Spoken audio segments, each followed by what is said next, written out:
घाटी में कई ठिकानों को बनाया गया निशाना। शांति के समझौते के बीच यहां पर तकरार बरकरार।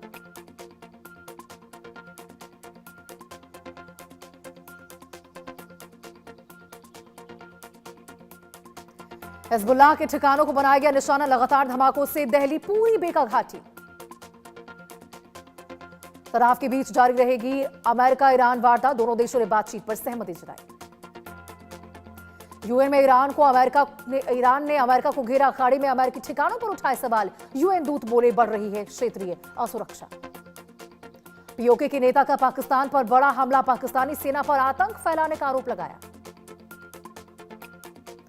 अमेरिकी राष्ट्रपति ट्रंप का बयान। ईरान के परमाणु हथियारों को सीमित करने की प्रक्रिया आगे बढ़ रही है। साथ ही मौजूदा कूटनीतिक प्रयासों में स्थिति में सुधार दिखा है। ट्रंप का दावा। ईरानी अधिकारियों ने किसी भी औपचारिक बैठक से इनकार किया है। दोनों पक्षों के अलग अलग बयानों से तनाव कम करने और हॉर्मुज खोलने के प्रयासों पर अनिश्चितता बनी।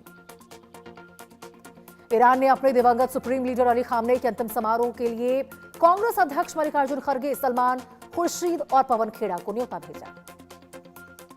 ईरान का बयान। अली खामनेई के अंतिम संस्कार से 24 घंटे पहले अफगान नागरिकों को डोगारोन बॉर्डर क्रॉसिंग के जरिए देश में प्रवेश की अनुमति दी जाएगी। ईरान के एक सैन्य कमांडर ने अमेरिका और इजराइल को चेतावनी दी है कि अंतिम संस्कार के दौरान किसी भी हमले का कड़ा जवाब दिया जाएगा। साथ ही देश में हाई अलर्ट जारी। पीडीपी प्रमुख महबूबा मुफ्ती को ईरान ने आमंत्रण भेजा है, जिसके बाद वो अली खामनेई को अंतिम श्रद्धांजलि देने के लिए ईरान यात्रा करेंगे। ईरानी संसद अध्यक्ष का बयान।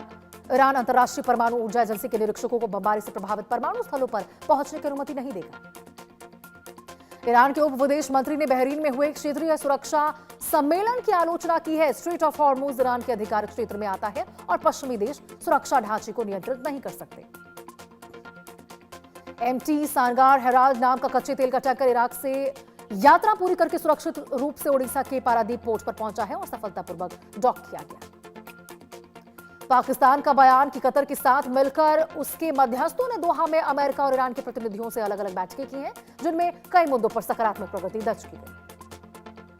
राष्ट्रपति पेजेश्कियान का बयान। अली खामनेई की मृत्यु के बाद ईरान में राष्ट्रीय एकता का नया अध्याय शुरू हुआ है, जिससे देश और अधिक संगठित होकर आगे बढ़ेगा। लेबनान के प्रधानमंत्री नवाफ सलाम का बयान। अमेरिका द्वारा समर्थित इजराइल के साथ बना समझौता किसी औपचारिक संधि का हिस्सा नहीं। दोहा वार्ता में अमेरिका ईरान के बीच प्रगति। दोहा वार्ता में सकारात्मक संकेत मिले हैं। बातचीत आगे बढ़ाने पर दोनों पक्ष राजी।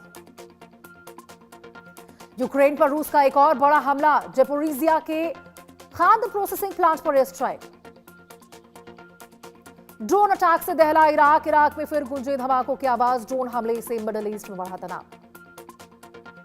कीव पर फिर बरसी बैलिस्टिक मिसाइलें। धमाकों से दहली यूक्रेन की राजधानी। हमले के बाद पूरे शहर में हाई अलर्ट। दोहा में अमेरिका ईरान वार्ता ने पकड़ी रफ्तार। 14 सूत्री समझौते पर बनी सकारात्मक सहमति।